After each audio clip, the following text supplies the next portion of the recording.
So hello and welcome once again. आज हम economic review का चैप्टर नंबर 4 इंडस्ट्रियल डेवलपमेंट के बारे में बात करेंगे।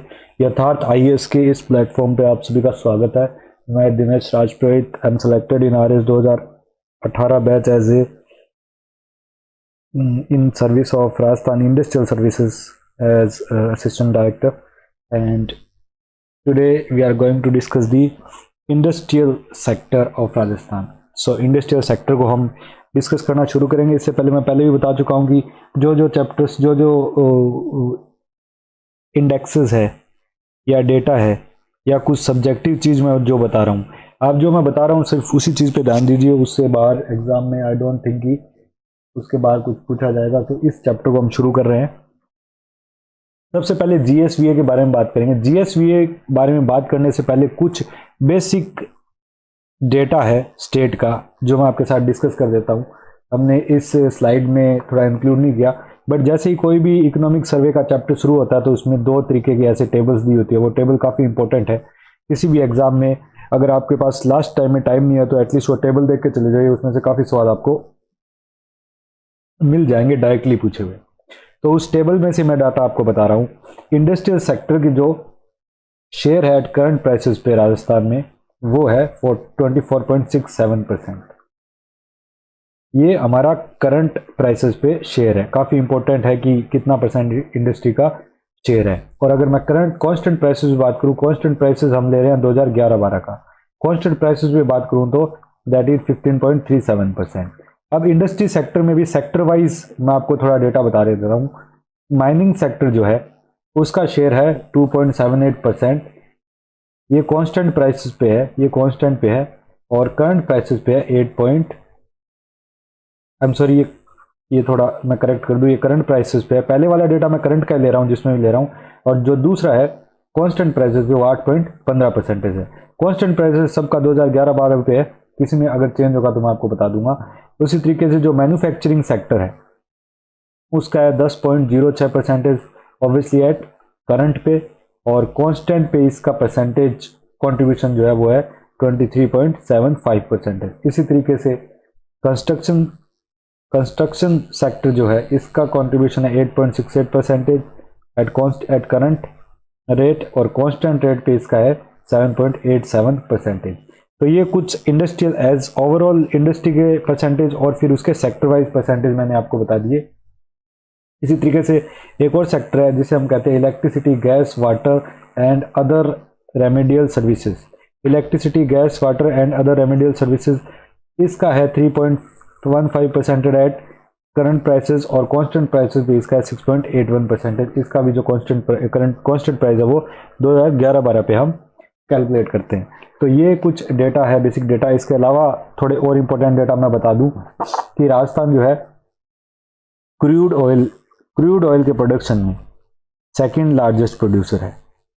सेकंड लार्जेस्ट प्रोड्यूसर है इन कंट्री, और 20% ऑफ कंट्रीज टोटल प्रोडक्शन जो है 20% ऑफ कंट्रीज टोटल प्रोडक्शन किसका, क्रूड ऑयल का, राजस्थान की तरफ से कंट्रीब्यूट किया जा रहा है।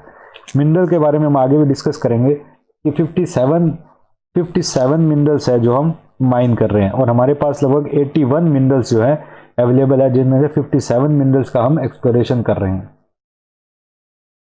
इसके अलावा ऐसे कौन से मिनरल है जो सोल या फिर ओनली लीडर्स या लीडिंग प्रोड्यूसर जो है या सोल प्रोड्यूसर जिसमें राजस्थान है। इसमें देखिए, आप इसको जरूर याद रखिए, लेड एंड जिंक है इसमें सेलेनाइट है। अब ये किस किस जिले में कहाँ मिलते हैं उसको भी हम आगे डिस्कस करेंगे। वोलास्टोनाइट है, सिल्वर है, कैल्साइट है। ये सब मिनरल है जो सोलली राजस्थान में, या majority of these minerals are found in Rajasthan. हमारे ओवरऑल कंट्री की अगर बात करूं तो मैं जिप्सम है, बालक्ले है, फॉस्फोराइट है, ओक्रे है, सेलेनाइट है, सॉरी स्टेटाइट है, फेल्सपार है, फायरक्ले है, मार्बल है, सैंडस्टोन है, और ग्रेनाइट है। तो ये जो मिनरल्स है सोलली राजस्थान में, सोलली का मतलब मेजोरिटी ऑफ देयर 90%, 95% या फिर 100% जो है पूरे इंडिया में राजस्थान में ही प्रोड्यूस किए जा रहे हैं। फिर हम एक्सपोर्ट्स के बारे में जैसे जैसे सेक्टर्स को इंक्लूड करेंगे उसके बारे में भी डिस्कस करेंगे। सो एक एक करके हम आगे बढ़ते हैं। जीएसवीए के बारे में बात करते हैं इंडस्ट्री सेक्टर के। GSVA of industry sector 1.78 lakh crore 2021 में पहुंच चुका है एट कांस्टेंट प्राइसेस की मैं बात कर रहा हूं, ठीक है। ये पहले कितना था, पहले था 2011-12 में, अगर मैं बात करूं 2011-12 में ये था 1.36 लाख करोड़ और यहां से ये पहुंच चुका है 1.78 करोड़, 1.78 लाख। नाउ अगर इसकी मैं बात करूं तो ये देखिए यहाँ पे जो CAGR है, कंपाउंड एनुअल ग्रोथ रेट, ये दिया नहीं है, इसको मैं मेंशन कर दूं, ये 2.69% की CAGR से बढ़ रहा है इंडस्ट्री सेक्टर। CAGR होती है annual, compound annual growth rate, वार्षिकी ग्रोथ रेट की किस ग्रोथ रेट से वो सेक्टर बढ़ रहा है। तो मैं बात करूं तो इंडस्ट्रियल सेक्टर की 2.69% के CAGR से बढ़ रहा है at constant prices, at constant prices. अगर मैं करंट प्राइसेस की बात करूं, करंट प्राइसेस की बात करूं तो ये 1.36, पहले ये 1.36 लाख करोड़ था 2011-12 के डेटा से मैं बात कर रहा हूं, इससे ये पहुंच गया 2.75 लाख करोड़। और इसकी अगर मैं बात करूं तो इसका CAGR है 7.28%। तो अगर मैं बात करूं कांस्टेंट रेट का जो CAGR है इंडस्ट्रियल सेक्टर का, compound annual growth rate, that is 2.79%। और यही करंट रेट पे अगर मैं बात करूं CAGR है इंडस्ट्रियल सेक्टर का, दैट इज 7.28%। इस हिसाब से ये सेक्टर बढ़ रहा है। आगे बढ़ते हैं इसमें। अब sector wise contribution industrial sector में क्या है, एट देखिए ये करंट प्राइसेस पे है, ये जो चीज़ें हैं ये हमें साथ साथ में थोड़ा सा देख के चलनी पड़ेगी कि किस प्राइसेस पे है। 2021-22 का करंट प्राइसेस के बेस पे ये सेक्टर का कंट्रीब्यूशन किया गया है, जिसमें सबसे ज़्यादा जो इंडस्ट्रियल सेक्टर में कंट्रीब्यूट कर रहा है दैट इज मैन्युफैक्चरिंग सेक्टर। उसके बाद जो दूसरा सेक्टर है दैट इज कंस्ट्रक्शन सेक्टर। उसके बाद हमारी बारी आ रही है electricity, gas, water supply and other utility की, और फिर माइनिंग एंड क्वारी की। ये हमारा परसेंटेज जो है सेक्टोरियल कंट्रीब्यूशन है। सेक्टोरियल कंट्रीब्यूशन, ये सेक्टोरियल कंट्रीब्यूशन, इसके साथ इनकी जो ग्रोथ रेट है वो मैंने आपको चैप्टर के शुरू में भी बताई थी, जो करंट प्राइसेस पे और कांस्टेंट प्राइसेस दोनों भी बताई थी। करंट प्राइसेस में आपको फिर बता देता हूँ। माइनिंग सेक्टर की करंट प्राइसेस पे 2.78 थी और मैन्युफैक्चरिंग सेक्टर की 10.06% थी, कंस्ट्रक्शन सेक्टर की 8.68% थी, इलेक्ट्रिसिटी, वाटर, गैस, ये वाला जो डिपार्टमेंट है इसकी 3.15% थी। ये करंट प्राइस पे थी, ठीक है। और इसकी जो कांस्टेंट प्राइस पे ग्रोथ रेट थी वो भी मैं इस सेक्टर की आपको बता देता हूँ, दैट इज 15.37%, 8.15%, 23.75%, ठीक है। माइनिंग सेक्टर का जो है that is 8.15% at constant prices, manufacturing sector का 23.75%, इलेक्ट्रिसिटी, वाटर, गैस का जो है 6.81% और कंस्ट्रक्शन सेक्टर का जो है दैट इज 7.87%। यहाँ पे भी डेटा में कुछ थोड़ा सा चेंज है।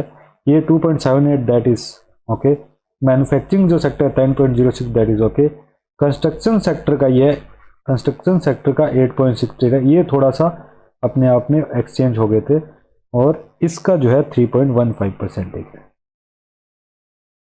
तो ये करंट प्राइसेस पे जो इनका ग्रोथ रेट है, ये कांस्टेंट प्राइसेस पे इनका ग्रोथ रेट है और ये सेक्टोरियल कंट्रीब्यूशन है। तीनों डेटा एक साथ ये एक पेज भी हमें मिल गया, इसको हम अपने दिमाग में रख के चलेंगे। नाउ अगला जो टॉपिक है that is index of industrial production. ये क्या है, ये एक कंपोजिट इंडिकेटर है, एक कंपोजिट इंडिकेटर है। कंपोजिट क्यों बोलते हैं, इंडिकेटर क्यों बोलते हैं, थोड़ी सी टर्म्स जो है वो आपके दिमाग में क्लियर रखा कीजिए। कंपोजिट मतलब ये ऑब्वियसली 2-3 चीजों से बन के बना होगा, दैट इज कंपोजिट। इंडिकेटर मतलब ये किसी चीज को इंडिकेट कर रहा होगा, कि किसी चीज की ग्रोथ को इंडिकेट कर रहा होगा, क्योंकि ये इंडेक्स है इंडस्ट्रियल प्रोडक्शन का, ये हम आइडिया लगा सकते हैं। ये क्या करता है, ये मेजर करता है short term changes in volume of, short term changes in volume of production of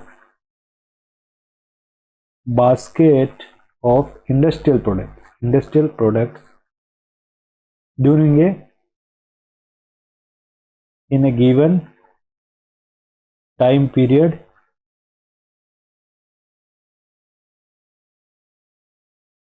या फिर विद रिस्पेक्ट टू, ये एक given time period with respect to, ये भी जोड़ना जरूरी है, with respect to chosen base period. ये इसकी प्रॉपर डेफिनेशन हो गई कि ये शॉर्ट टर्म, देखिए सबसे पहले तो शॉर्ट टर्म चेंजेस ही कैलकुलेट करता है, किसमें, volume of production of basket, कौन से बास्केट में, इंडस्ट्रियल प्रोडक्ट्स के, इन ए गिवन टाइम, और जो बेस टाइम होगा उसके रेफरेंस में करेगा। अब इसमें कंपोजिट है तो इसमें 3 सेक्टर्स को जोड़ के इसको बनाया जाता है, that is manufacturing, mining and electricity. In 3 sector को लेके आईआईपी बनाया जाता है। देखिए जो ऑब्जेक्टिव टाइप क्वेश्चन है वो सीधा ही पूछ लेगा कि आईआईपी में इनमें से कौन सा सेक्टर जो है वो इंक्लूड नहीं है। पहला दे देगा आपको मैन्युफैक्चरिंग, दूसरा दे देगा माइनिंग, ठीक है, तीसरा आपको दे देगा कंस्ट्रक्शन, चौथा दे देगा इलेक्ट्रिसिटी। तो कंस्ट्रक्शन ये है कि इसमें नहीं आएगा। तो इस तरीके से थोड़ा सा ऑब्जर्व करके चलिए, इनको देखते हुए चलिए। नाउ एमएसएमई के बारे में थोड़ी हम बात कर लेते हैं। एमएसएमई की जो नई डेफिनेशन है 1 जुलाई 2020 से इसकी डेफिनेशन में थोड़ा सा चेंज लाया गया। एमएसएमई एक्ट है 2006 का, 2006 का एमएसएमई एक्ट है, उसमें एमएसएमई को डिफाइन किया गया है कि कौन सी यूनिट्स है वो एमएसएमई होगी। उस डेफिनेशन को थोड़ा सा अल्टर करके 1 जुलाई 2020 से इसकी डेफिनेशन चेंज की गई। अब ये डेफिनेशन इन्वेस्टमेंट और प्रॉफिट के बेस पे डिसाइड की जाती है। माइक्रो एंटरप्राइजेस, स्मॉल और मीडियम। माइक्रो एंटरप्राइजेस ऐसी एंटरप्राइजेस है जिनका इन्वेस्टमेंट 1 करोड़ से नीचे हो और प्रॉफिट 5 करोड़ से नीचे हो। एक स्मॉल एंटरप्राइजेस उन एंटरप्राइजेस को हम कहेंगे जो 10 करोड़ तक और 50 करोड़ तक है, और मीडियम में 50 करोड़ और 250 करोड़ तक की जो यूनिट्स है वो मानी जाएगी। इस तरीके से अब इनको रिक्लासिफाई किया गया है इन एमएसएमई एक्ट 2006 को अमेंड करके। इसके बाद माइक्रो एंड स्मॉल मीडियम उद्यम रजिस्ट्रेशन की बात आती है। मिनिस्ट्री ऑफ एमएसएमई जो है उसने लॉन्च किया एक न्यू पोर्टल, दैट इज उद्यम रजिस्ट्रेशन पोर्टल। ये कब लॉन्च किया गया, 1 जुलाई 2020 को। इसमें क्या होता है, इसमें एक उद्यम रजिस्ट्रेशन बनता है, किसी भी उद्योग का रजिस्टर करने के लिए यहाँ उद्यम रजिस्ट्रेशन बनाया जाता है, जिसमें उसका नेचर क्या है, डेट ऑफ प्रोडक्शन क्या है, कमर्शियल प्रोडक्शन कब स्टार्ट हुआ है, उसका मीडियम, भाई वो मीडियम है, स्मॉल है या फिर मीडियम है, स्मॉल है, फिर माइक्रो यूनिट है, इस तरीके की तमाम डिटेल इसमें दी हुई रहती है। अब इसमें सर्वे कहता है कि लगभग 2 लाख से ज़्यादा इंडस्ट्रियल यूनिट को हम जनरेट कर चुके हैं, ये फ्ला वो सब हमें जानकारी नहीं चाहिए, हमें तो ये पता होना चाहिए कि भाई ये उद्यम रजिस्ट्रेशन में होता क्या है और ये कब से शुरू हुआ है। Next is MLUPY, that is मुख्यमंत्री लघु उद्योग प्रोत्साहन योजना। ये हमारे स्टेट की एक फ्लैगशिप स्कीम है, बहुत ही इंपॉर्टेंट, बहुत ही शानदार स्कीम है। अगर किसी भी बेरोजगार को या फिर ऑलरेडी काम करते हुए आदमी को अपने बिजनेस को करना है या उसको बढ़ाना है, तो ये इंटरेस्ट सब्सिडी की स्कीम है। और आई थिंक कि इसकी अवेयरनेस की बहुत ज़्यादा ज़रूरत है, बिकॉज बिजनेस कैटेगरी में इसकी अवेयरनेस बहुत कम है। तो आई रिक्वेस्ट यू ऑल कि अगर आप में से आपके किसी फैमिली का भी अगर कोई भी मेंबर बिजनेस एक्टिविटीज़ में इन्वॉल्व है तो आप उसे इस योजना की जानकारी ज़रूर दें। 13 दिसंबर 2019 को ये शुरू हुई है। इसमें क्या है, इसमें देखिए मैं आपको एक टेबल के माध्यम से समझाना चाहूँगा। यहाँ पे अमाउंट है और यहाँ पे सब्सिडी है। 25 लाख रुपए तक का अगर आप लोन लेते हैं तो आपको 8% इंटरेस्ट सब्सिडी मिलेगी। 25 लाख से 5 करोड़ तक का लोन लेते हो आपको 6% मिलेगी, और 5 करोड़ से 10 करोड़ तक की ये लास्ट इसकी लिमिट है, इसमें 5% आपको इंटरेस्ट सब्सिडी है वो लोन पे मिलेगी।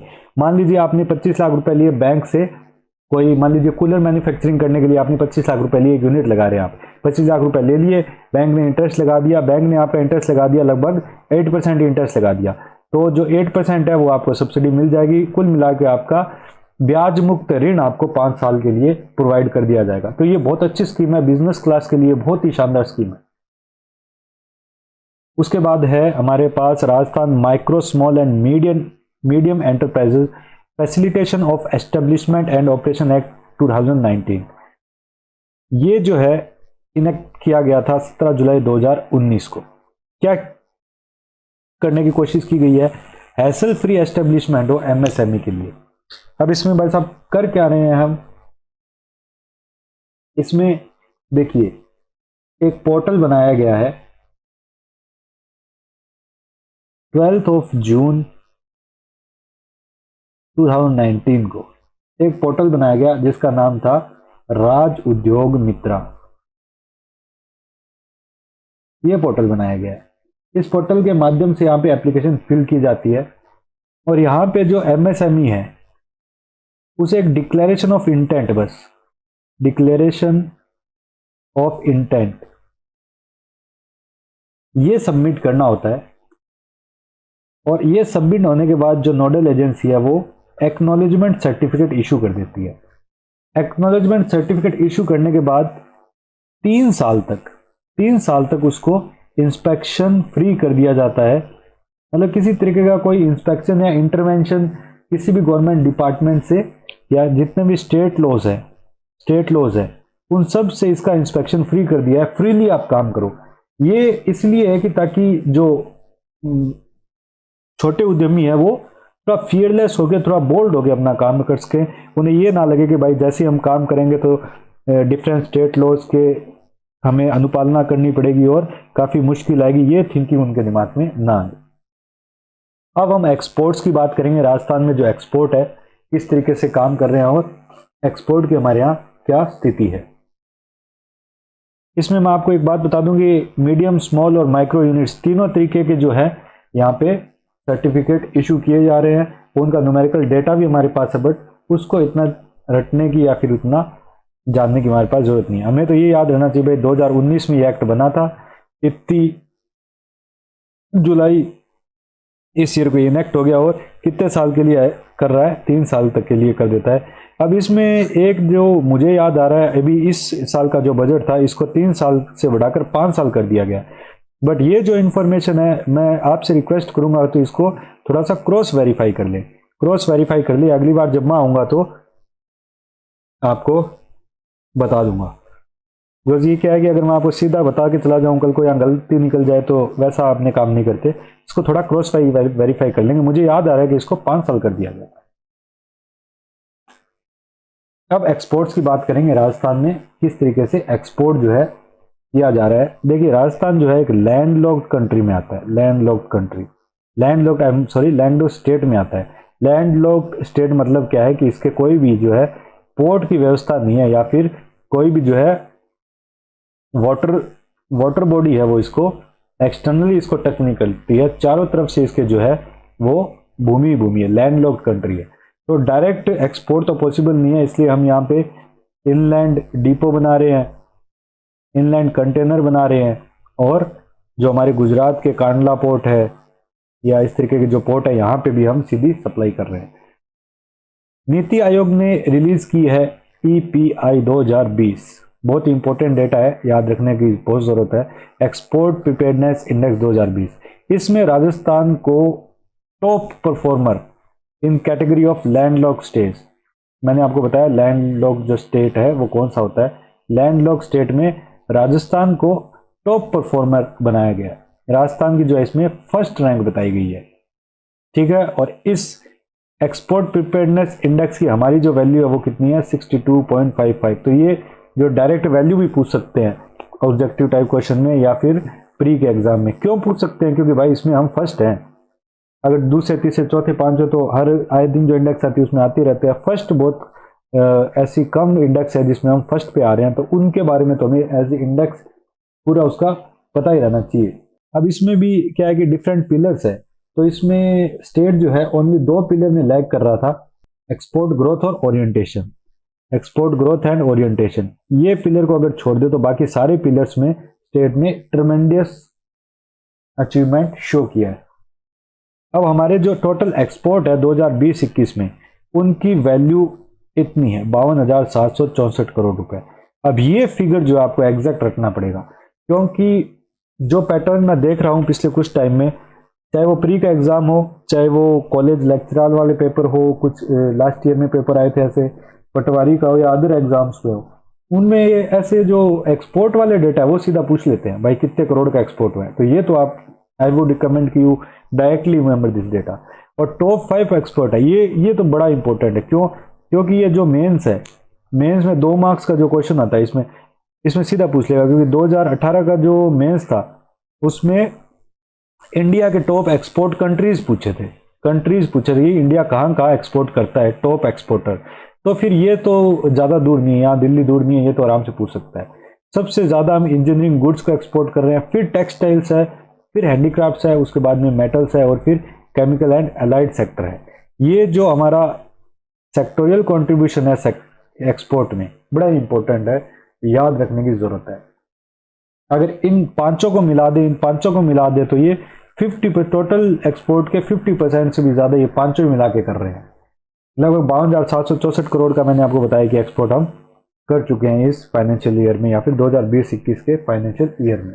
इसके बाद अगर और मैं एक्सपोर्ट करने वाले आइटम बताऊं तो उसमें एग्रो और फूड प्रोडक्ट्स है, एग्रो एंड फूड प्रोडक्ट्स है। उसके बाद इंजीनियरिंग गुड्स तो मैंने आपको बता दिया, जेम एंड ज्वेलरी है, टेक्सटाइल है, उसके बाद वूलन मटेरियल है, केमिकल एंड अलाइड सेक्टर मैंने आपको बता ही दिया, हैंडीक्राफ्ट है, लेदर प्रोडक्ट्स है, अलग अलग प्रकार के हैं। आप इकोनॉमिक रिव्यू के चैप्टर में जाके देख सकते हैं, प्रॉपर डेटा दे रखा है सोफिस्टिकेटेड, बट उतना हमें जानने की जरूरत नहीं है। हमें तो ये जानना है कि भाई टॉप एक्सपोर्टर्स कौन से हैं और कितने करोड़ काम कर रहे हैं। ये जो कंट्रीब्यूशन है सेक्टर वाइज, ये इंपॉर्टेंट है। इसमें देखिए जो 5 शुरू वाले अपने 5 थे, बस वो थोड़ा सा ध्यान रखने की जरूरत है। इंजीनियरिंग गुड, टेक्सटाइल्स, वो सब जो है वो हमें ध्यान रखने की जरूरत है। उसके बाद आगे वाले एग्जैक्ट हमें याद रखने की इतनी ज्यादा कोई जरूरत नहीं है। इंजीनियरिंग गुड्स हमारा ये रहा, दूसरा नंबर टेक्सटाइल ये रहा, तीसरा नंबर आई सपोज हैंडीक्राफ्ट था, ठीक है, हैंडीक्राफ्ट ये रहा हमारा, handicraft, chemical and allied sector ये रहा, और मेटल सेक्टर ये रहा। उसके बाद धीरे धीरे ये वाले सेक्टर्स भी है, इतना याद रखने की जरूरत नहीं है। ये परसेंटेज भी जो टॉप वाले के परसेंटेज है 14.75 इंजीनियरिंग गुड्स के, वो आप याद रखिए। बाकी जो 5 जिनके नाम है वो जरूर याद रखिए। नाउ एक्सपोर्ट को प्रमोट करने के लिए राजस्थान गवर्नमेंट कौन से जो है एफर्ट कर रही है। देखिए एक्सपोर्ट जो है, आई एम सॉरी ये काफी ज्यादा हो रहा है, इसको मैं पहले बंद कर देता हूँ, ठीक है। एक्सपोर्ट को प्रमोट करना जरूरी क्यों है? क्योंकि एक्सपोर्ट को प्रमोट करने से हमारा रेवेन्यू बढ़ता है, हमारी इनकम बढ़ती है, ठीक है, हमारा जो फिजिकल डेफिसिट है वो घटता है, हमारा जो बैलेंस ऑफ पेमेंट है स्टेट का वो अच्छा होता है, और एक्सपोर्ट करने से ही हमारी जो एम्प्लॉयमेंट अपॉर्चुनिटीज है वो इनहेंस होती है। तो ओवरऑल इकोनॉमिक इंडिकेटर या इकोनॉमिक कंडीशन जो है वो स्टेट की काफी अच्छी होती है, इसलिए एक्सपोर्ट करना हमारे लिए बहुत जरूरी है। इसीलिए एक्सपोर्ट को प्रमोट करने के लिए पॉलिसीज और एक्ट्स बनाने भी बहुत जरूरी है। राजस्थान में मिशन निर्यातक बनो चलाया गया था, जो 2021 की 29 जुलाई को शुरू किया गया था। इसमें आईईसी कार्ड बनते थे, जो है इंपोर्ट एक्सपोर्ट कोड्स।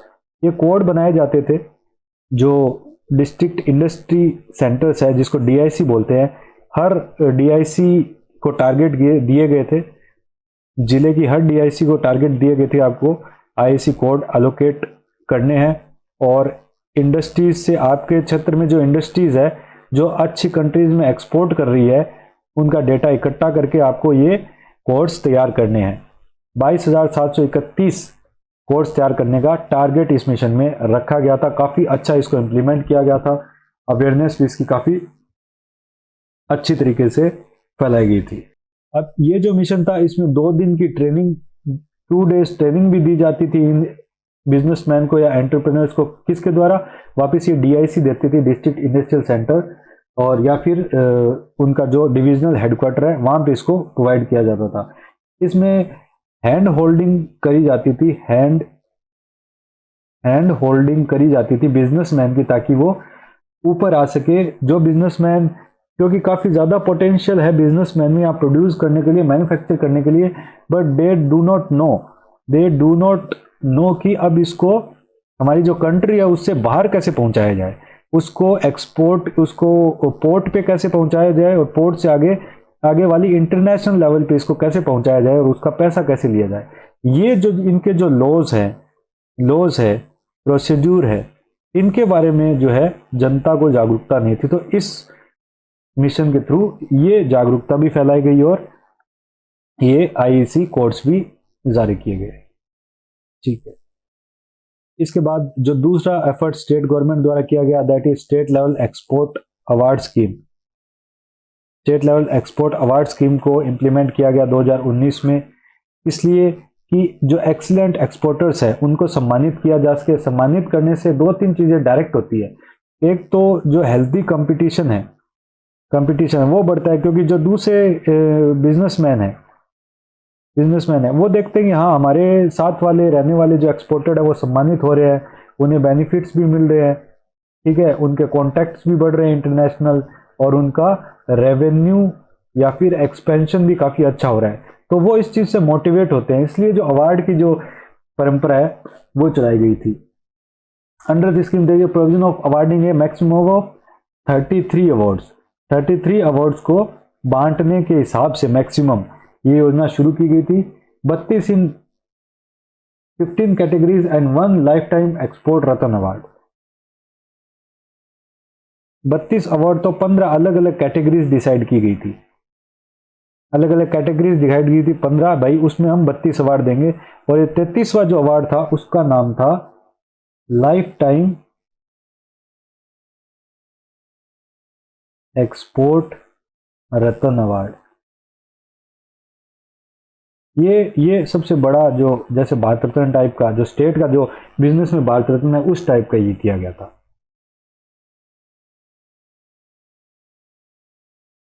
अब 2019-20 में क्या है, टोटल 29 एक्सपोर्ट यूनिट्स थी, जिसमें से 28 एक्सीलेंट एक्सपोर्टर्स को और एक स्टेट के लाइफ टाइम एक्सपोर्ट रत्न अवार्डी को सेलेक्ट किया गया था कमेटी से। उसके बारे में जानना जरूरत नहीं है, हमें तो ये पता होना चाहिए कि भाई इस स्कीम के अंतर्गत ये जो है अवार्ड निर्धारित किया गया था। उसके बाद training program on export promotion, ये तीसरा एफर्ट है स्टेट का एक्सपोर्ट के लिए। ट्रेनिंग प्रोग्राम चलाना किसके लिए, एक्सपोर्ट प्रमोशन के लिए, प्रोसीड्यूर के लिए और डॉक्यूमेंटेशन के लिए। नाम से पता चल रहा है कि क्या प्रोसीड्यूर अपनाया जाए एक्सपोर्ट करने के लिए, डॉक्यूमेंटेशन कौन से होने चाहिए, कौन से लॉज इसमें फॉलो किए जा रहे हैं। मान लीजिए मैं बीकानेर में कोई माल प्रोड्यूस कर रहा हूँ, तो वहां से लेके ये मेरा माल जो है वो कांडला पोर्ट कैसे पहुंचेगा, तो इसमें कौन कौन से लॉज मुझे फॉलो करने हैं, क्या क्या प्रोसीजर है, ठीक है, लॉजिस्टिक हेल्प मुझे कैसे मिलेगी, ट्रांसपोर्टेशन की व्यवस्था कैसे होगी, स्टेट मुझे किस तरीके से मदद करेगा और मुझे किस तरीके के लॉज को ओबे करना है। इस तरीके के जो डाउट्स है वो क्लियर करने के लिए ट्रेनिंग प्रोग्राम चलाए गए। ये 2012 में चला दिए गए थे। और सबसे इंपॉर्टेंट इस प्रोग्राम के अंतर्गत जो अचीवमेंट है that is REPC, Rajasthan export promotion council state में बनाई गई है, जो इसको बेहतर तरीके से एक्सपोर्ट मैकेनिज्म हमारे स्टेट की उसको इंप्लीमेंट या फिर एस्टेब्लिश कर पाए और उसको फ्लरिश कर पाए, उसके लिए इस संस्था को बनाया गया है। ऑब्जेक्टिव मेनली यही है इसका कि एक्सपोर्ट रिलेटेड डिफिकल्टीज जो है बिजनेसमैन की, उनको ये समाधान करेगा और स्टेट के जितने भी एक्सपोर्टर्स हैं उनको ट्रेनिंग की, क्वालिटी ट्रेनिंग की, प्रोसीजर की और डॉक्यूमेंटेशन की जो क्वालिटी ट्रेनिंग है उनकी व्यवस्था ये करेगा। ये दोनों काम आरईपीसी को सौंपे गए हैं। Now department of industries and commerce की बात करेंगे। राजस्थान का नोडल डिपार्टमेंट है जो प्रमोट करता है डेवलपमेंट ऑफ इंडस्ट्रीज और हैंडीक्राफ्ट्स को। फिलहाल ही में अब हैंडीक्राफ्ट पॉलिसी आने वाली है, तो आप इसको ज़रूर फॉलो करें, जल्दी ये रिलीज़ होने वाली है।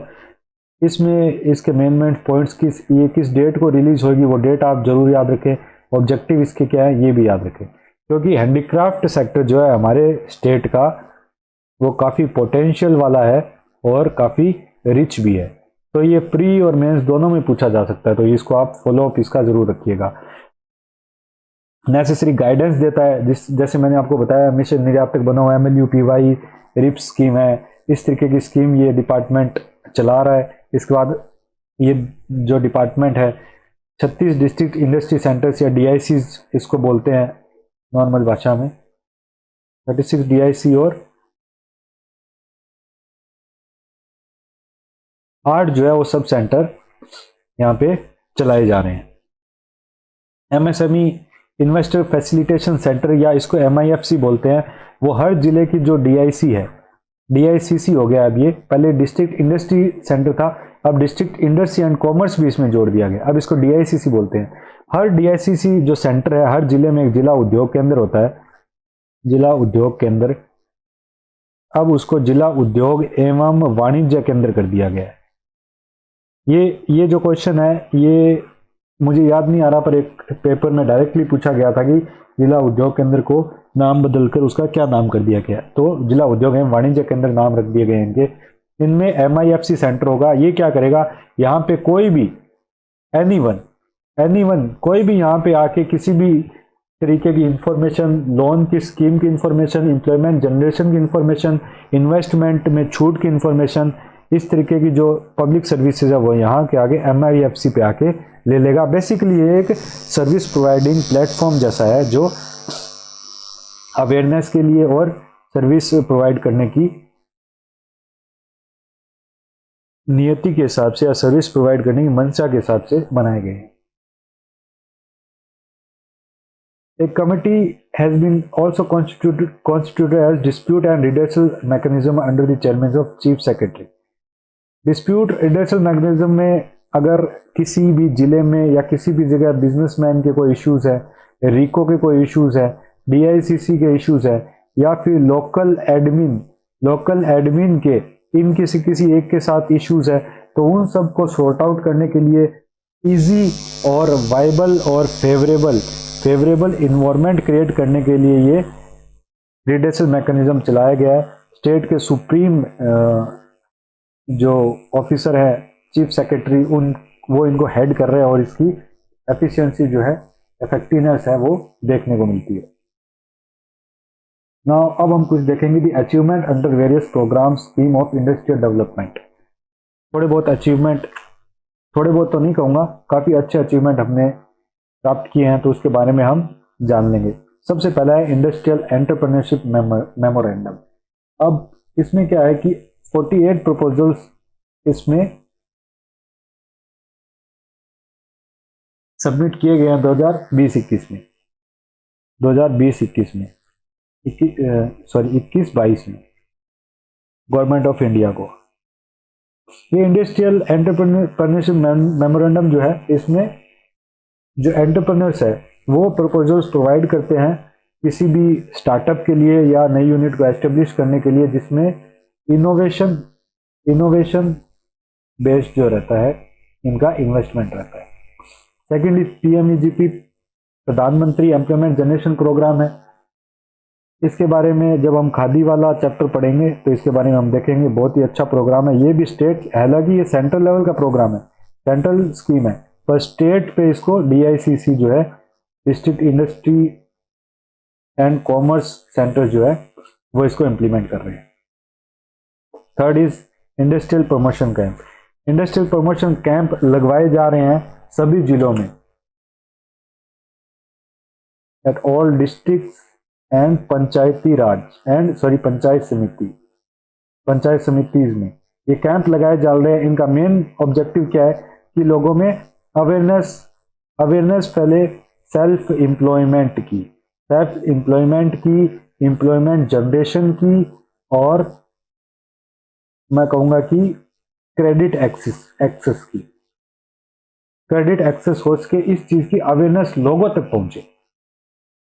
नाउ कुछ और जो एफर्ट्स है उनमें है लेदर ट्रेनिंग इंडस्ट्रीज। इसमें लेदर इंडस्ट्री के जो लोग हैं उनको ट्रेनिंग दी जा रही है।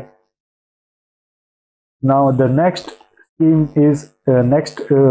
Topic is Rajasthan industrial development policy 2019। अब ये 1 जुलाई 2019 को लागू हो चुकी है। इससे पहले जो जो पॉलिसीज आई है उनको जो हम ज्योग्राफी का चैप्टर पढ़ेंगे, अभी डिटेल में नहीं पढ़ेंगे, लेकिन ज्योग्राफी वाले चैप्टर जरूर पढ़ेंगे। 1954 में, 94 में, 92 में, 98 में, अलग अलग तरीके से ये आई है। अब 2019 की है।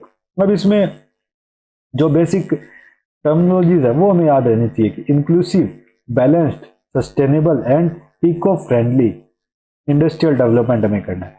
अब देखिए क्वेश्चन का नेचर जो जिस हिसाब से वो आजकल सीधा आपसे पूछा जा सकता है कि इंडस्ट्रियल पॉलिसी 2019 किस नेचर की है। आपको दे देगा पहले कि भाई इंक्लूसिव है, दूसरा इको फ्रेंडली है, तीसरा आपको दे देगा कि सस्टेनेबल और बैलेंस्ड है, और चौथा आपको दे देगा कि मान लीजिए कुछ भी दे देगा कि एक्सपेंशनरी इन नेचर है।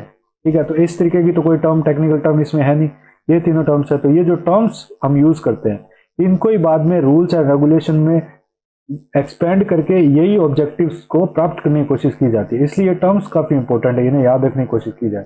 किस तरीके से करेंगे हम क्रिएट करेंगे इंफ्रास्ट्रक्चर और इंप्लॉयमेंट अपॉर्चुनिटीज को, प्रमोट करेंगे बैलेंस रीजनल इंडस्ट्रियल डेवलपमेंट को, और राजस्थान को एमर्ज करेंगे मोस्ट प्रेफरेंशियल इन्वेस्टमेंट डेस्टिनेशन पूरे इंडिया में। ये हमारा ध्येय रहेगा इस पॉलिसी का।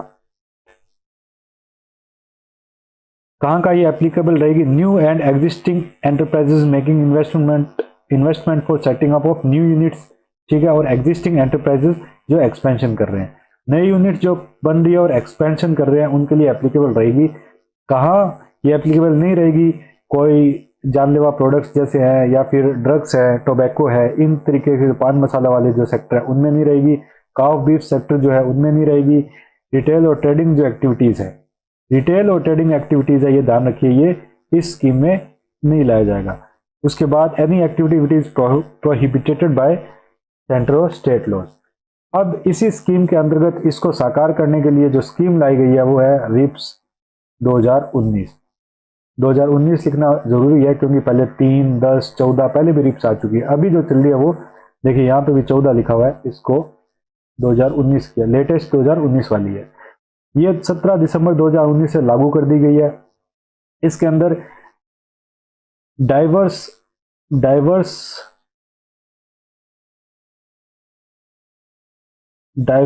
छूट को क्या कहेंगे इंग्लिश में? आई वुड से कि डाइवर्स एग्जाम्पशन दिए जा रहे हैं। कौन कौन से एग्जाम्पशन है? 100% रीइंबर्समेंट किया जाता है स्टेट जीएसटी को 7 ईयर के लिए, 7 साल के लिए। ये 100% नहीं है, इसको मैं थोड़ा सा करेक्ट करना चाहूंगा, इसको हम थोड़ा सा क्रॉस वेरीफाई कर लेते हैं। ठीक है, इकोनॉमिक सर्वे में तो हमें 100% ही दिया हुआ है, बट यहाँ पे इसको मैं थोड़ा सा क्रॉस वेरीफाई करने की आपको हिदायत जरूर दूंगा, बिकॉज जितना मुझे याद आ रहा है ये 75% था, फिर भी हम इसको नेक्स्ट लेक्चर में क्रॉस वेरीफाई जरूर करेंगे 7 साल के लिए। For new investment in manufacturing and service sector, ये आप याद रखिए, मैन्युफैक्चरिंग और सर्विस सेक्टर, इसमें ट्रेडिंग सेक्टर को इंक्लूड नहीं किया गया है। ठीक है, उसके बाद इलेक्ट्रिसिटी ड्यूटी है, स्टाम्प ड्यूटी है और मंडी ड्यूटी है। ये 3 जो ड्यूटीज लगती है, इलेक्ट्रिसिटी ड्यूटी, स्टाम्प ड्यूटी और मंडी ड्यूटी, इनमें 100% की छूट दी गई है, एग्जाम्पशन दिया गया है। Provision of doctor B.R. Ambedkar special package has been made to promote ST/SC entrepreneurs. ST/SC entrepreneurs के लिए doctor B.R. Ambedkar special package का भी इसमें प्रावधान दिया गया है। और एक चीज जो ध्यान रखने की है वो भी है कि ये भी जो है स्टेट की फ्लैगशिप स्कीम, फ्लैगशिप स्कीम जो है वो है ये स्टेट की फ्लैगशिप स्कीम। हम जो पहला चैप्टर डिस्कस किया था उसमें थोड़ा डिस्कस कर चुके हैं भाई, इसमें क्या होता है। अब इसमें क्या होता है, एक EC एंटाइटलमेंट सर्टिफिकेट होता है, वो इश्यू होता है। जैसे किसी भी बिजनेसमैन ने इलेक्ट्रिसिटी में छूट लेने के लिए फाइल अप्लाई की, वो DICC में, district industry and commerce centre में फाइल अप्लाई होगी, वहां से अप्रूव होने के बाद इनको एक EC एंटाइटलमेंट सर्टिफिकेट इशू किया जाएगा। ये इस एंटाइटलमेंट सर्टिफिकेट को ले जाके मंडी में जमा करेंगे, और मंडी जो है वो यहाँ पे इनको मंडी की जो फीस लगती है उस पर छूट प्रोवाइड करेगी। तो ये इन्वेस्टर्स के लिए बहुत ही पॉपुलर हो रही है स्कीम, बहुत ही सॉर्टेड और बहुत ही सिंपल स्कीम है। और जो नए इन्वेस्टर्स है, नए प्लांट एंड मशीनरी में, नई बिल्डिंग्स में और मैन्युफैक्चरिंग और सर्विस सेक्टर में इन्वेस्ट करना चाह रहे हैं, वो इसका लाभ लेने के लिए आ भी रहे हैं और इजीली अवेल भी कर रहे हैं। नाउ सीएसआर पहले तो कौन सी कंपनी सीएसआर के अंदर आती है वो जरूर हम देख लेते हैं। इसके 3 क्राइटेरिया है।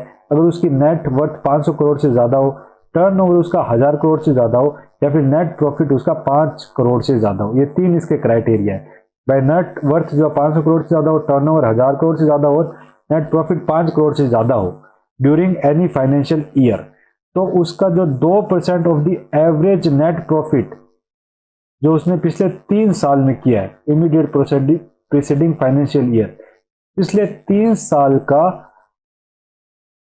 जो एवरेज नेट प्रॉफिट है उसका 2% जो है वो सीएसआर एक्टिविटीज में लगाना पड़ेगा। और ये कहां पे दिया गया? ये है schedule 7 of which act? Companies act. और राजस्थान में इसको और प्रभावी करने के लिए राजस्थान सीएसआर या corporate social responsibility authority establish की गई है 6 नवंबर 2019 को। सीएसआर में जैसे क्या किया जाता है, जो सोशल रिस्पॉन्सिबिलिटी वाली चीजें हैं, फॉर एग्जाम्पल की जो माइनिंग की कंपनी है, किसी एरिया में माइनिंग कर रही है, तो वहां पे माइनिंग से जो रेवेन्यू इकट्ठा हो रहा है उसका जो 2% फाइनली 3 साल के प्रॉफिट का 2% है, उससे वहां के लोगों के लिए स्कूल बना देगी, हॉस्पिटल बना देगी, ठीक है, या फिर वाटर एटीएम्स बना देगी, या पब्लिक यूटिलिटी के पार्क्स बना देगी। इस तरीके की जो पब्लिक यूटिलिटी की चीजें हैं वो, या पब्लिक यूटिलिटी की ट्रांसपोर्ट फैसिलिटी हो, वाटर फैसिलिटी हो, इलेक्ट्रिसिटी फैसिलिटी हो, या फिर कोई प्लेग्राउंड जैसा हो, इंफ्रास्ट्रक्चर कोई फैसिलिटी हो, उस तरीके में इन्वेस्ट कर देगी ताकि अपनी सोशल रिस्पॉन्सिबिलिटी है वो भी कंपनीज है वो पूरी कर पाए।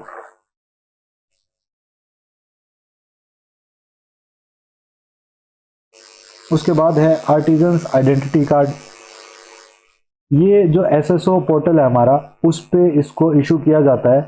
और जो आर्टिजन है मिनिमम एज उसकी 18 साल होनी चाहिए, और ये भी डीआईसीसी जो है जिला उद्योग एवं वाणिज्य केंद्र है उनके द्वारा इसको इशू किया जाता है। ये एक आइडेंटिटी है टू रिकॉग्नाइज कि ए पर्सन इज एफिशिएंट और a person is capable to be recognized as an artisan in a state. इसके बाद हम आते हैं बीआईपी पे, bureau of investment promotion.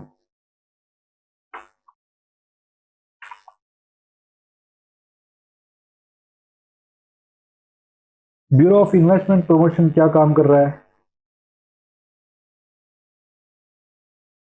Bureau of investment promotion जो है वो इन्वेस्टमेंट प्रमोशन एजेंसी की तरह काम कर रहा है। हमारे यहाँ पे इन्वेस्टमेंट प्रमोशन एजेंसी की तरह काम कर रहा है स्टेट में। ये क्या करता है? ये फैसिलिटेट करता है लार्ज इन्वेस्टमेंट प्रपोजल्स को स्टेट में। लार्ज इन्वेस्टमेंट प्रपोजल्स जो है उसको फैसिलिटेट करता है। फैसिलिटेट का मतलब है उनको पहले तो बहुत आदर भाव से उनको बुलाना, फिर उसको प्रमोशन करना, अवेयर करना, हैंड होल्डिंग करना, प्रमोट करना, फिर उसको एक तरीके से कंसल्टेंसी प्रोवाइड करना। इसी को बोलते हैं फैसिलिटेट करना। सबसे पहले जैसे ये 1991 में शुरू हुआ था, जैसा कि इकोनॉमिक सर्वे में बताया गया है, सबसे पहले ये इंटरफेस की तरह काम करता था। किसके बीच में? जो गवर्नमेंट है और जो इन्वेस्टर है, उन दोनों के बीच में। किसके लिए भाई? क्यों करता था ये एज एन इंटरफेस के लिए? इसलिए करता था क्योंकि उनका काम जो वो जल्दी हो जाए और रिड्रेसल जो ग्रीवेंस है वो रिड्रेस हो जाए इनके। अब बीआईपी जो है नोडल एजेंसी है किसके लिए? स्टेट एम्पावर्ड कमेटी के लिए, और वो जो है हेड की जा रही है चीफ सेक्रेटरी द्वारा, और ये जो है 10 करोड़ से ऊपर के जो प्रोजेक्ट है उसको डील कर रहे हैं।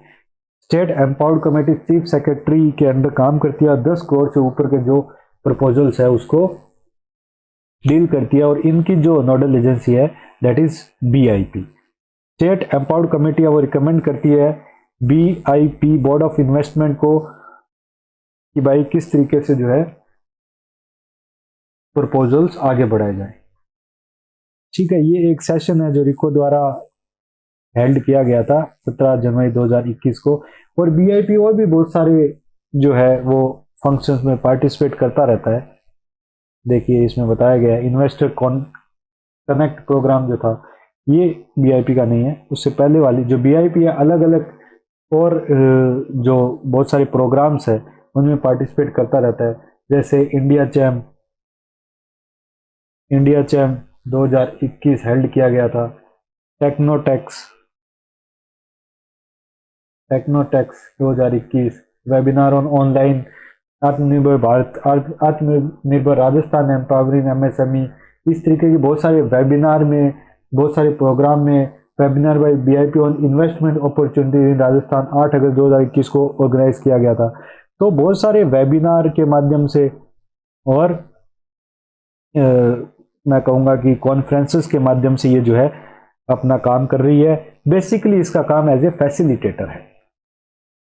इन्वेस्टर कनेक्ट प्रोग्राम जो है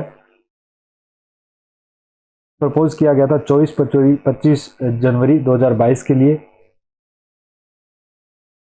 7 जो सिटी है उनमें ये पहले हो चुका है।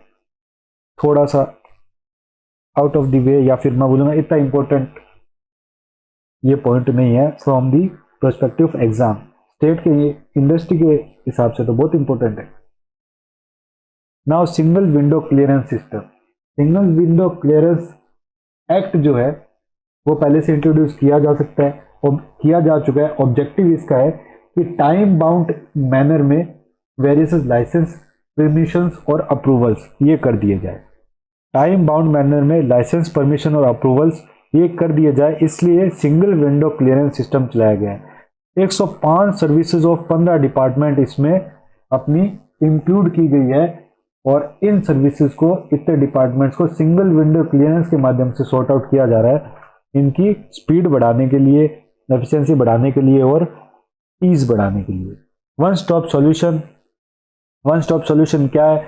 To strengthen the existing single window clearance system है उसको और मजबूत करने के लिए, facilitate large investment proposals more effectively and expedite का मतलब speed up expedite requisite approvals, clearances, permissions for the same in the town bound manner under one roof। ठीक है, एक ही जगह पे सारी चीजें आ जाए, एक ही जगह पे सारे अप्रूवल मिल जाए, एक ही जगह पे सारे क्लियरेंस मिल जाए और स्पीडली उसको, वो जो एक सरकारी तंत्र से निकलने वाली चीज है वो काफी जल्दी बिजनेसमैन को प्रोवाइड हो जाए और वो इजीली अपना काम कर सके। Under one stop solution A board of investment constitute किया गया है जो सीएम साहब के अंडर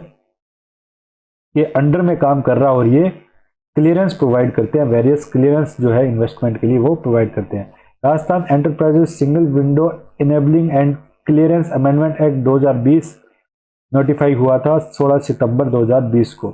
इस एक्ट के माध्यम से भी इसमें काफ़ी ज़्यादा सुधार कर लिया गया है। बहुत ही अच्छी फैसिलिटीज़ ऑनलाइन पोर्टल के हिसाब के माध्यम से दी जा रही है। पोर्टल का नाम है राजनिवेश पोर्टल या फिर राजनिवेश राजस्थान.gov.in। तो राजनिवेश जो पोर्टल है वो बीआईपी से संबंधित है और बीआईपी में वन स्टॉप सॉल्यूशन के अंदर बोर्ड ऑफ इन्वेस्टमेंट बनाया गया जो सीएम साहब की अध्यक्षता में चल रहा है। इसके बाद हम एक दो जो इंस्टीट्यूशंस हैं उनकी बात करेंगे, जैसे रिको है, आरएफसी है, राजसिको है। रिको की जो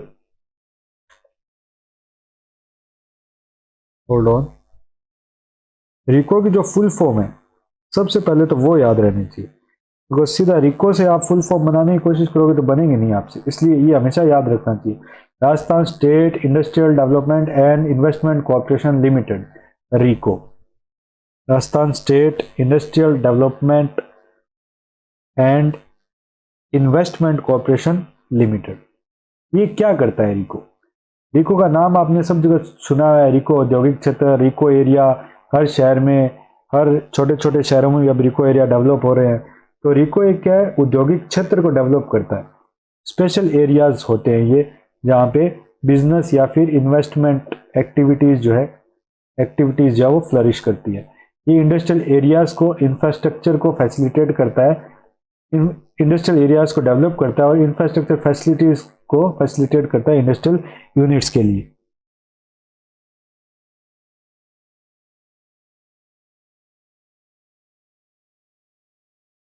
ठीक है, फाइनेंशियल असिस्टेंट ये प्रोवाइड करता है फाइनेंशियल असिस्टेंट देखिए ये अपने यहाँ पे इंफ्रास्ट्रक्चर फैसिलिटीज में क्या करता है, ये प्लॉट अलोकेट करता है, किस लिए, ताकि इंडस्ट्रियल यूनिट्स यहाँ पे लगाई जा सके। ठीक है, प्लॉट्स रिको में प्लॉट की नीलामी की जाती है इंडस्ट्रियल यूनिट्स को लगाने के लिए, और ये जो प्लॉट की नीलामी है वही आजकल क्या हो गई है, ऑनलाइन हो गई है। ये फाइनेंशियल असिस्टेंट प्रोवाइड करता है, रिबेट्स प्रोवाइड करता है, इंसेंटिव्स प्रोवाइड करता है, तीनों के लिए, स्मॉल मीडियम और लार्ज यूनिट्स के लिए अपने स्टेट में। और ये टेक्निकल और मैनेजरियल असिस्टेंस भी प्रोवाइड करता है। मान लीजिए एंटरप्रेन्योर्स को, मान लीजिए कोई जगह है वहाँ पे आपको नक्शा बनवाना है, ठीक है, या मैनेजरियल को इनपुट्स प्रोवाइड करने हैं, तो उस तरीके की मदद भी आपको इसको मिलती है। देखिए it provides term loan assistant to various project. ये आप ध्यान रखिए कौन से टर्म लोन है, टर्म लोन असिस्टेंट जो है, जैसे आपने कोई भी इन्वेस्टमेंट किया वहां पे आपको टर्म लोन की सावधि ऋण इसे कहा जाता है, उसकी जरूरत जरूर पड़ेगी, तो वो प्रोवाइड रिको के द्वारा डायरेक्टली भी वो प्रोवाइड किया जा रहा है, ताकि जो है इन्वेस्टमेंट ईज हो जाए, इन्वेस्टमेंट को इजीली फाइनेंस मिल सके। रिको के द्वारा कुछ प्रोग्राम्स इंप्लीमेंट किए जा रहे हैं, उसके बारे में हम देखेंगे। ठीक है, अच्छा रिको बना किस में था, 1980 में बना था, ये आप जरूर याद रखिए। अब क्या है,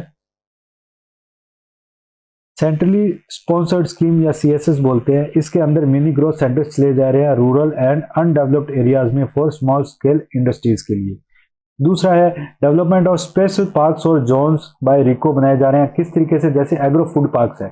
अब एग्रो फूड पार्क में क्या है, जितने भी एग्रीकल्चर मटेरियल है वो सारे इकट्ठे जब हार्वेस्ट हो जाएंगे, जैसे किन्नू हो गया मान लीजिए, या फिर बाजरी हो गई, या फिर वीट हो गया, हार्वेस्ट होने के बाद इन एग्रो फूड पार्क्स में लाएंगे।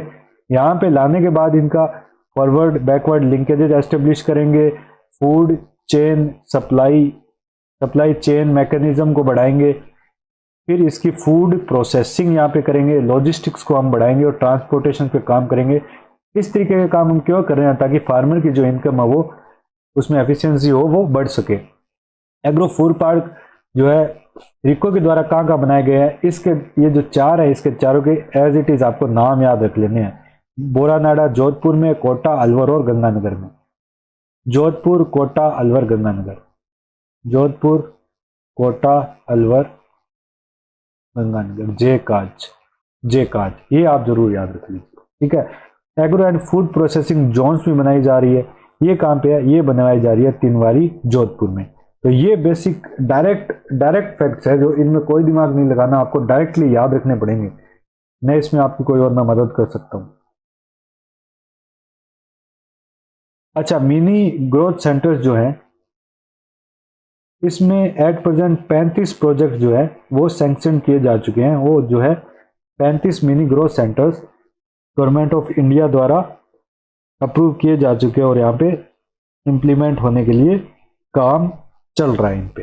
एग्रो फूड पार्क के बारे में मैंने आपको बता दिया, और agro food and processing zone के बारे में बता दिया। अब जापानीज जोन के बारे में बता देता हूँ।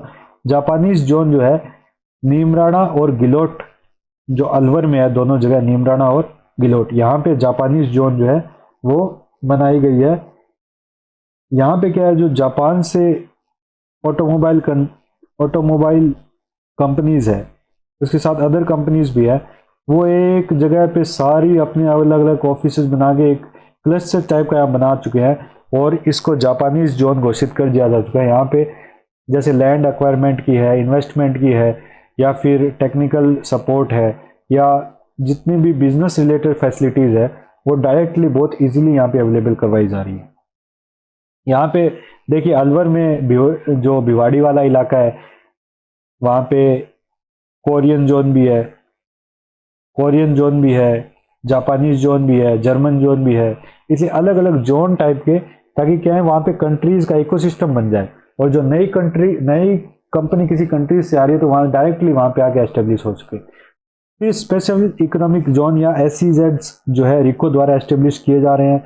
राजस्थान में कहाँ कहाँ किए गए हैं, राजस्थान में सीतापुरा इंडस्ट्रियल एरिया में जेम्स एंड ज्वेलरी का जो है जेम्स एंड ज्वेलरी सीतापुरा में 1 और 2 ये 2 एससीजी जो है डेवलप किए गए हैं। पहला तो ये हो गया, और दूसरा आई एम सॉरी,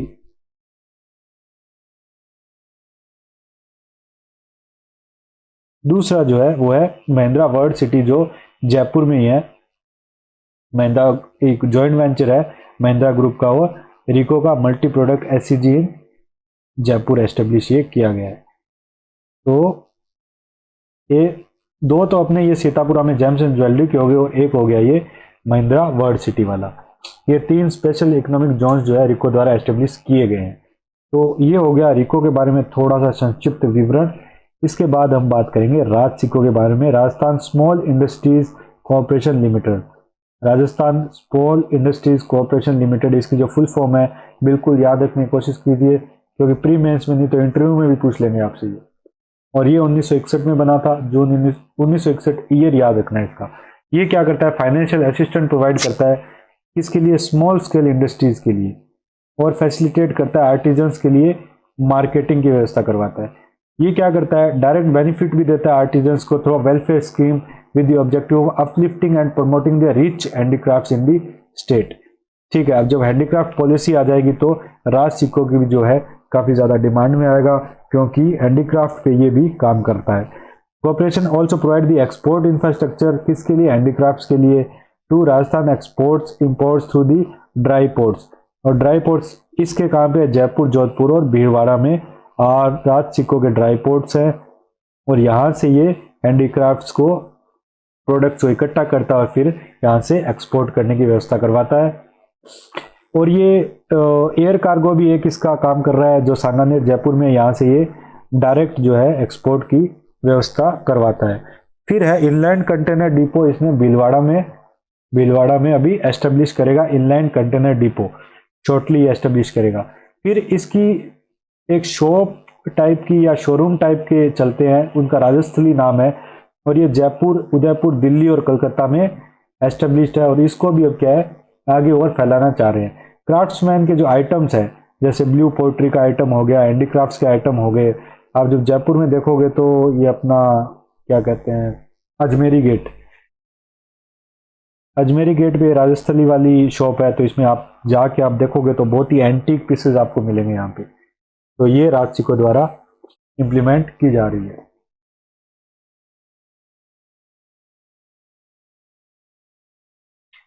फिर हम आते हैं राजस्थली पे, आई एम सॉरी, आरएफसी पे।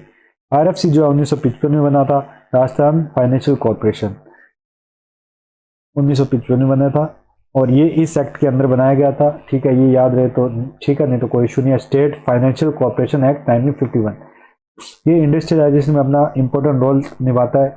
क्या क्या है, इसकी अलग अलग स्कीम है, general profit loan scheme, qualified professional के लिए स्कीम है, सरल स्कीम है, स्विच ओवर लोन स्कीम है, युवा उद्यमिता प्रोत्साहन योजना है, गुड बोरोवर लोन स्कीम है। ये जैसे गुड बोरोवर है, इसमें जैसे आपने टाइमली अगर लोन लेने के बाद किस्त आपने चुकाई तो आपका जो इंटरेस्ट रेट है वो कम कर दिया जाता है, उसमें जो आपको सब्सिडी दी जाती है। इस प्रकार की स्कीम है। तो अलग अलग प्रकार की स्कीम है इसमें, जिसके थ्रू जो है ये सब्सिडी प्रोवाइड करते हैं। जैसे युवा उद्यमिता प्रोत्साहन स्कीम है, मान लीजिए स्कीम है, इसमें क्या करेगा, इसमें आपको 6% इंटरेस्ट सबवेंशन देगा। किस चीज पे, आप 1.5 करोड़ तक का मैक्सिमम लोन उठा सकते हो, 1.5 करोड़ तक का लोन मैक्सिमम उठा सकते हो, और 6% इन्वेस्टमेंट इंटरेस्ट सबवेंशन आपको प्रोवाइड किया जाएगा। और ये जो यूथ लोग हैं उनको लोन प्रोवाइड करने की स्कीम है, ताकि वो इंडस्ट्रियल यूनिट स्टेट में एस्टेब्लिश कर सके। युवा उद्यमिता है, उसको प्रोत्साहन देने की स्कीम है। इसी तरीके की तमाम स्कीम है जिनमें लोन प्रोवाइड किया जा रहा है, इंटरेस्ट सबवेंशन दिया जा रहा है, या फिर गुड बोरोवर टाइप के, जैसे किसी ने टाइमली लोन रिपेमेंट कर दिया तो उसका थोड़ा सा लोन या इंटरेस्ट रेट में उसको छूट दे देना। इस तरीके की फैसिलिटीज जो है आरएफसी प्रोवाइड कर रही है।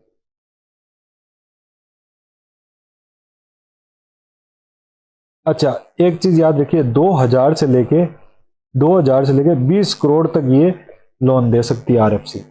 और किस लिए दे सकती है, नई यूनिट सेट करनी हो, एक्सपेंशन करना हो, या फिर रिनोवेशन करना हो, तीनों के लिए। न्यू यूनिट करनी हो, एक्सपेंशन करना हो, या फिर रिनोवेशन करना हो। ये तीनों कैटेगरी में आप इतना लोन ले सकते हो यहाँ पे।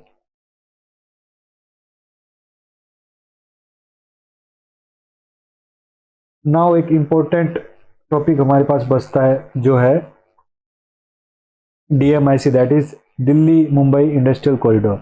अब ये दादरी से शुरू होता है यहाँ पे और ये झेलम पोर्ट तक जाता है और राजस्थान में ये काफ़ी ज़्यादा पोर्शन यहाँ से यहाँ तक कवर कर रहा है। डेडिकेटेड फ्लाइट कॉरिडोर जो है वो बनाया जा रहा है, टोटल लेंथ ऑफ 1500 किलोमीटर का।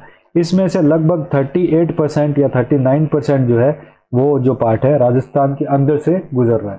तो ये काफ़ी ज़्यादा बड़ा पार्ट है, लगभग आधे के पास ही हो गया, 40% पार्ट हमारे यहाँ से गुजर रहा है। तो यहाँ पे इसको हम अच्छे से डेवलप कर रहे हैं। ये फ्राइट कॉरिडोर है, देखिए एक रेलवे लाइन है ये, सबसे पहले तो आप ये समझिए ये एक रेलवे लाइन है। फ्राइट कॉरिडोर का मतलब माल जो है, जो इंडस्ट्रियल कंटेनर्स हम देखते हैं कि ट्रेन में कंटेनर भर भर के जाते हैं, तो उस तरीके के कंटेनर्स जो है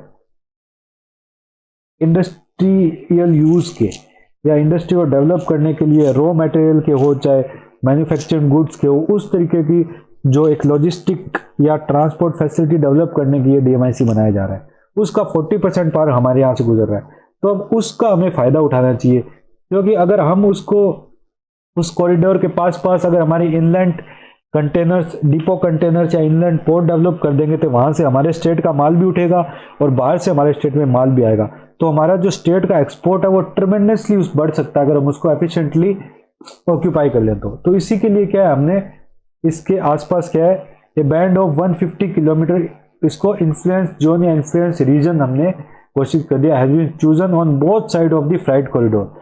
इसके इधर भी 150 किलोमीटर और इधर भी 150 किलोमीटर, इसको हमने बोल दिया कि भाई इन्फ्लुएंस जोन है DMIC के, और इसको हम खुद डेवलप करेंगे अब, ताकि क्या हम इसका भी फायदा उठा सके।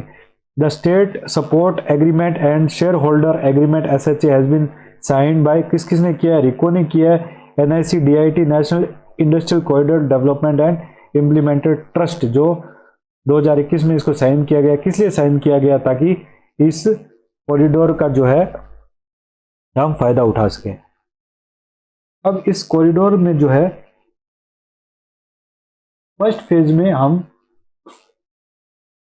2 इन्वेस्टमेंट रीजन है वो डेवलप कर रहे हैं। फर्स्ट फेज में टोटल हम 5 करेंगे, फर्स्ट फेज में हम 2 कर रहे हैं, जिसमें से पहला ये है, दूसरा ये है।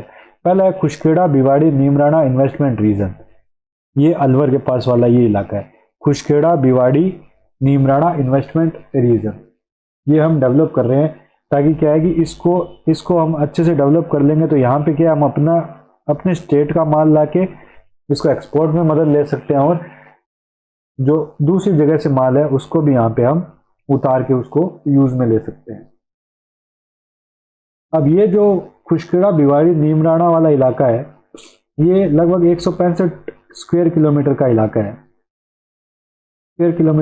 है, जिसमें लगभग 42 विलेजेस का जो एरिया है वो कवर कर रहा है। कहाँ पे, मेनली अलवर डिस्ट्रिक्ट में है ये। डिटेल डेवलपमेंट प्लान इसके लिए जो है प्रिपेयर कर लिया गया और फाइनलाइज कर लिया गया। दूसरा इंडस्ट्रियल रीजन जो हम तैयार कर रहे हैं वो है जोधपुर पाली मारवाड़ इंडस्ट्रियल एरिया।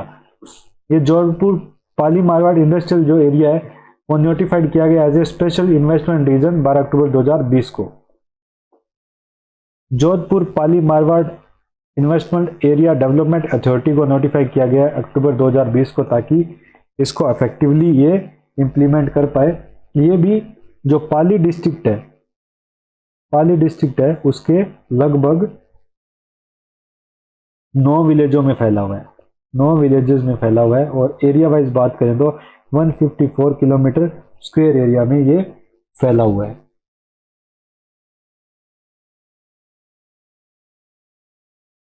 अब ये फर्स्ट फेज में ये दोनों तो तैयार हो गए, यहाँ पाली वाले एरिया में ये हो गया, और खुशखेड़ी Bhiwadi Neemrana investment region.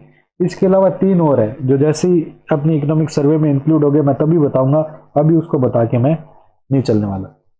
Now the other is Rajasthan state या Rajasthan special investment region act 2016 में ये लाया गया था। क्यों लाया गया था, ताकि इन्वेस्टमेंट रीजन्स जो है उनको अच्छी तरीके से डेवलप किया जाए, थोड़ी सी ईजनेस भी रखी जाए, और फेवरेबल बनाया जाए, ईज ऑफ डूइंग बिजनेस को प्रमोट किया जाए। In order to achieve plan and systematic development of special investment regions across the state and in DMIC region, mainly देखिए एससीजीज के लिए और डीएमआईसी रीजन, इनको और इजी करने के लिए और सुटेबल फेवरेबल करने के लिए एक्ट लाया गया था। और state level special investment reason board बनाया गया है इसके अंतर्गत। ये क्या कर सकता है, ताकि एससीजीज और डीएमआईसीज में जो प्रॉब्लम आ रही है या जो इश्यूज आ रहे हैं उनको टाइमली रिड्रेस कर दे, ताकि जो ये प्रोसेस है वो स्पीड अप हो और इसको बहुत ही टाइम बाउंड मैनर में हम अचीव कर ले। इसके बाद खादी एंड विलेज इंडस्ट्रीज का चैप्टर आता है। खादी एंड विलेज इंडस्ट्रीज में जो स्कीम है पीएमईजीपी स्कीम चलाई जा रही है, दैट इज प्रधानमंत्री इंप्लीमेंट जनरेशन प्रोग्राम। ये khadi and village industry board द्वारा कंडक्टेड है, सेंट्रल गवर्नमेंट की स्कीम है और जो स्टेट में इसको जो डीआईसीसी है, district industry and commerce centres है, उनके द्वारा इंप्लीमेंट किया जा रहा है। इसमें क्या है, 35% debate on sale of khadi garments produce in state only from 2 October 2021 to January 2022, ये स्पेशल डिबेट दी गई है। मैं पीएमईजीपी की बात कर लेता हूं पहले आपसे।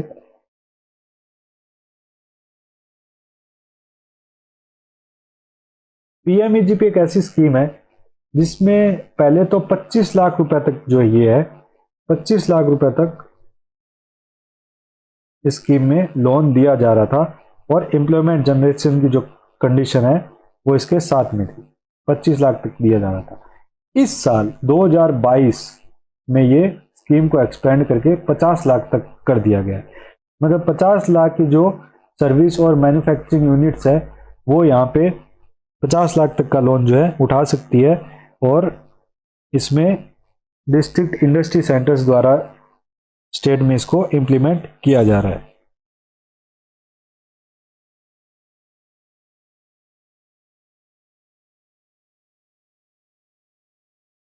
तो ये जो है पीएमईजी के बारे में हमने बात कर ली।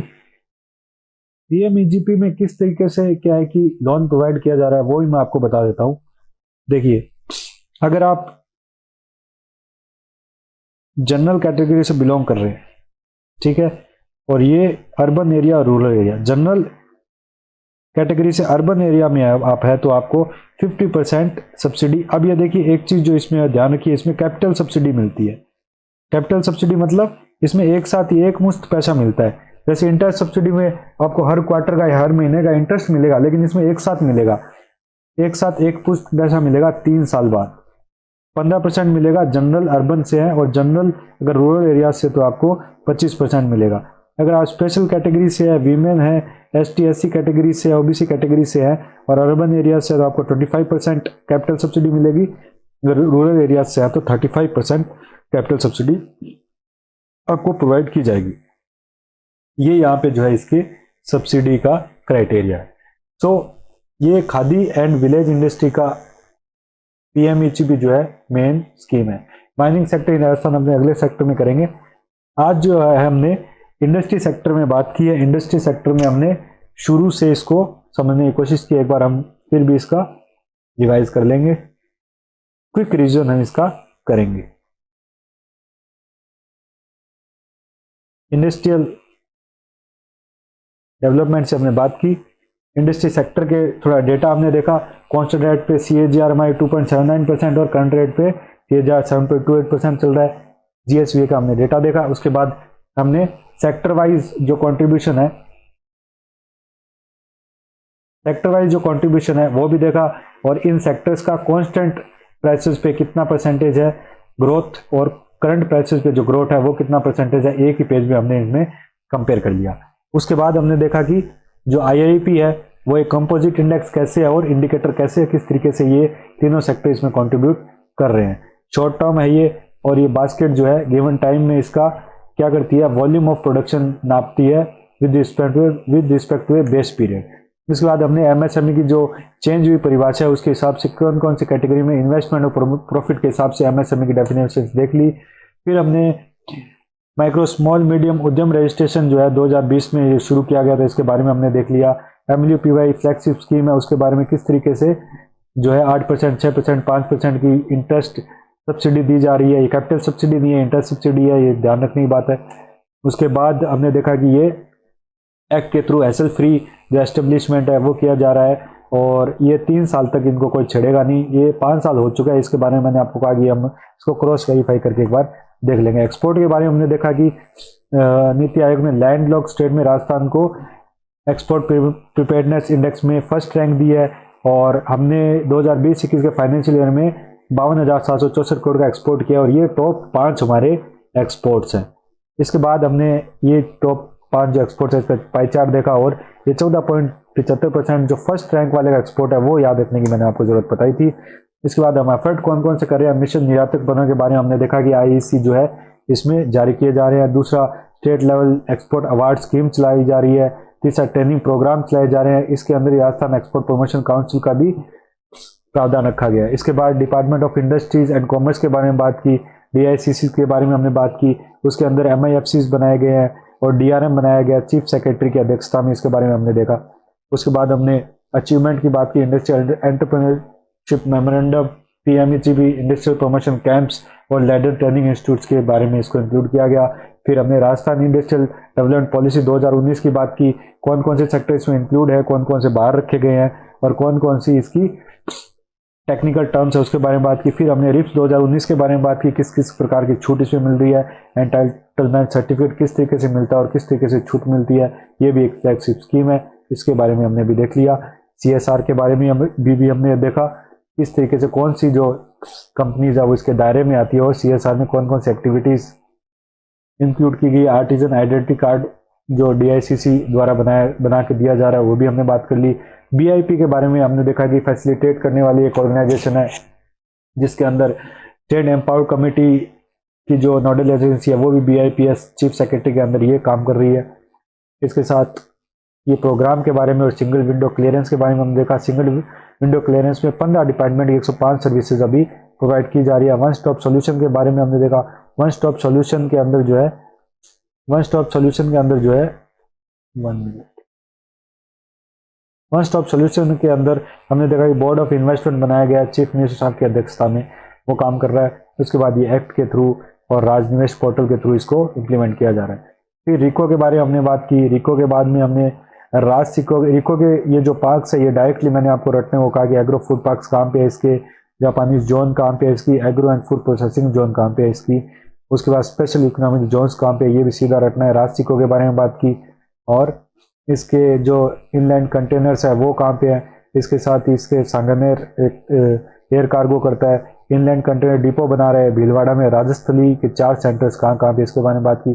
RFC के डिफरेंट स्कीम्स के बारे में मैंने बात की और DMIC के बारे में बात की। DMIC के फर्स्ट फेज में खुशखेड़ा भिवाड़ी नीमराना इन्वेस्टमेंट रीजन तैयार हो रहा है और जोधपुर पाली मारवा रीजन भी तैयार हो रहा है। इसके बाद लास्ट में हमने बात की खादी एंड विलेज इंडस्ट्री की PMEGP स्कीम के बारे में, जो एक कैपिटल सब्सिडी स्कीम है। तो ये हमारा इंडस्ट्री का चैप्टर था। उसके बाद इंडस्ट्री का जो थोड़ा सा पोर्शन बचा है वो हम नेक्स्ट चैप्टर में या नेक्स्ट वीडियो में पढ़ेंगे। Thank you very much. जो मैं आपको कराता जा रहा हूँ वो आप नोट करते जाइए, उसका मल्टीपल रिवीजन करते जाइए। कोई भी ऐसा पेपर नहीं होगा जिसमें इसके बारे आपको पूछा जाएगा। Thank you again, thanks very much.